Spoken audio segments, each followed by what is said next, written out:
આગળ વાત ગિનીબેન ઠાકોરની કરીએ। ગિનીબેન ઠાકોર દિલ્હી પહોંચ્યા હતા અને દિલ્હી પહોંચ્યા પછી ત્યાં તો એમણે સોનિયા ગાંધી અને બાકીના નેતાઓ સાથે મુલાકાત કરી અને પછી અંબાજી દર્શન માટે ગયા હતા। 13 જૂને પોતાના ધારાસભ્ય પદેથી રાજીનામું આપશે। એમના રાજીનામું આપ્યા પછી વાવની વિધાનસભા બેઠક ખાલી થશે। વાવ પરથી કોણ લડે છે એના પર પણ બધાની નજર રહેવાની છે। ગુજરાત રાજ્યમાં નવા પ્રદેશ અધ્યક્ષ ભારતીય જનતા પાર્ટીમાંથી કોણ આવે છે એના પર પણ નજર રહેશે। ગિનીબેન ઠાકોર વાવથી રાજીનામું આપશે એના પછી આજે અંબાજી દર્શન માટે પહોંચ્યા હતા। ત્યાં પણ એમણે વિવિધ મુદ્દાઓ વિશે વાત કરી હતી। એમની સાથે દાંતાના ધારાસભ્ય કાંતિ ખરાડી સહિતના ઘણા બધા લોકો હાજર હતા। સાંભળીએ ગિનીબેન ઠાકોરને। બનાસકાંઠાની સીટ જીતીને જે આશીર્વાદ આપ્યા છે એના ભાગરૂપે આજે માં જગદંબા 51 શક્તિપીઠમાં અંબાજીના દર્શન કરવા માટે અમે સૌ આવ્યા છીએ। ત્યારે માં જગદંબા અંબાજીને એક જ પ્રાર્થના કરું છું સમગ્ર જિલ્લા વતી કે માં જગદંબા ભાઈચારાની ભાવના રાખે। અમારા કોંગ્રેસના કાર્યકરો હળી મળીને લોકોની સેવા કરવા માટેની માં જગદંબા સૌને શક્તિ આપે।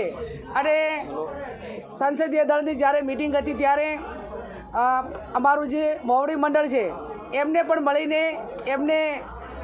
અમને સૌને એક સલાહ આપી છે કે લોકો વચ્ચે રહીને લોકોના કામ કરો, લોકોના સુખ દુઃખના ભાગીદાર બનો અને ઝીરો ગ્રાઉન્ડ ઉપર જઈને જે ગરીબો હોય, વંચિતો હોય, જે અન્યાય થતા જે લોકો હોય એના માટે કરીને કોંગ્રેસ પાર્ટી આવનાર સમયની અંદર ભૂતકાળમાં કામ કર્યું છે અને આવનાર સમયમાં એકજૂટ થઈને લોકોની સેવાના કાર્યો કોંગ્રેસ પાર્ટી કરશે। પાલનપુરમાં જે કોલેરાગ્રસ્ત વિસ્તાર છે એના માટે કરીને મારા કોંગ્રેસના આગેવાનોએ આવેદનપત્ર આપ્યું છે।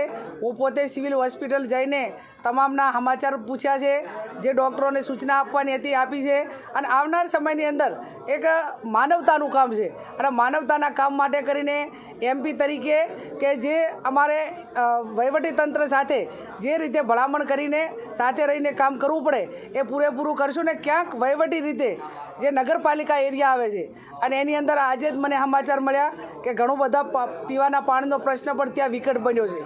એટલે કલેક્ટરશ્રી સાથે હું અત્યારે જ મુલાકાત કરવાની છું, પરિસ્થિતિ વાકેફ કરવાની છું અને જે વહીવટી રીતે સૂચનાઓ આપવાની થાય એ અમે પણ ઉનાળાની અંદર પાણીનો પ્રશ્ન એ થોડોક વિકટ બને છે, એ આખા જિલ્લાની સમસ્યા છે। પણ જે વર્ષોથી શાસનમાં બેઠેલા લોકોએ કાયમી એનું નિરાકરણ લાવીને યોજનાઓ બનાવવી જોઈએ, એ ક્યાંક ને ક્યાંક બની નથી। એના પાણી માટેની સંગ્રહ માટેની યોજના હોય, ઠીક છે હેડપંપ હોય, પણ હેડપંપ જ્યાં સુધી વરસાદ પૂરતા પ્રમાણમાં ન હોય તો સ્વાભાવિક છે કે એને પાણીનો જથ્થો પૂરતો મળે નહીં। એટલે એનું કાયમી સોલ્યુશન થાય એવા પણ અમારા પોતાના પ્રયત્નો રહેશે। સૌથી રસપ્રદ વાત એ રહેવાની છે કે વાવમાં અને આખા બનાસકાંઠામાં ચૂંટણીના પ્રચાર દરમિયાન ગિનીબેન ઠાકોરે જો સૌથી વધારે પ્રહાર કોઈના પર કર્યા હોય અથવા લિટરલી આખો મોરચો ખોલ્યો હોય તો એ શંકરભાઈ ચૌધરીની સામે હતો।